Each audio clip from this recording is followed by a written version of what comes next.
1 week ago, Valentine's Day, creative writing teacher Stacy Lapel's class was playing music, writing love letters when the fire alarm went off.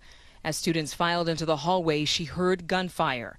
The killing had begun. I was about 2 feet away from my door. All of a sudden I heard gunshots in the stairwell, which is about 20 feet away from my room.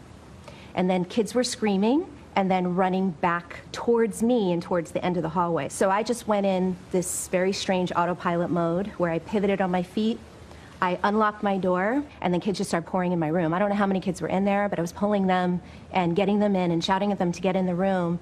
And then I suddenly saw the shooter about 20 feet from me, standing at the end of the hallway, actively shooting down the hallway, just a barrage of bullets. And I'm staring at him thinking, why is the police here?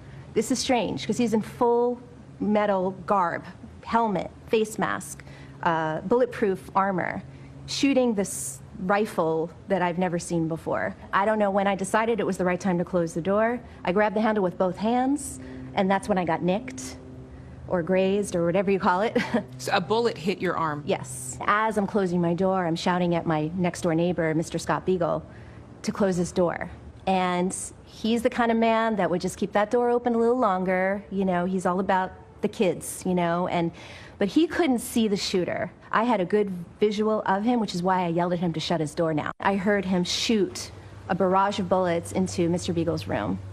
And then he came to my room and shot about 4 or 5 shots into my room, breaking the glass of my door. There's a rectangular piece of glass. And I heard him continuously shooting down the hallway, down the hallway.